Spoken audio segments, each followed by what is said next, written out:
সাথে দুষ্টুমি করবো।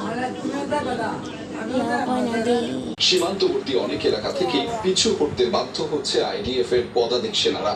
তবে আকাশ পথে হামলা আরো বাড়িয়েছে তেল আবিব। চলমান আগ্রাসন শুরুর পর শনিবার সবচেয়ে ভয়াবহ তাণ্ডব চালিয়েছে বৈরুতে। এক রাতে অন্তত 30 দফা বিমান হামলা হয় রাজধানীতে। অংশ নেয় ইসরায়েলি সেনাদের সীমান্তবর্তী এলাকাগুলো ইসরায়েলি স্থলবাহিনীর সাথেও দফায় দফায় জেরে লেবাননে বেড়ে চলেছে বাস্তুচ্যুতদের সংখ্যা। এরই মধ্যে 10 লাখ ছাড়িয়েছে এ সংখ্যা। এই পরিস্থিতিতে লেবানন থেকে নিজ নাগরিকদের সরিয়ে নিচ্ছে বিভিন্ন দেশ। অনেক রহমান, যমুনা নিউজ। লেবাননের চলমান স্থল অভিযানে ইসরায়েলি সেনা শনিবার এমন দাবি করেছে হিজবুল্লাহ।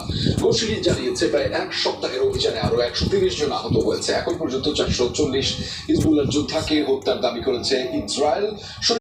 খোঁজ মিলছে না হাসান নাসরাল্লাহর সম্ভাব্য উত্তরসূরি হিজবুল্লাহ নেতা হাশেম সাফিউদ্দিনের।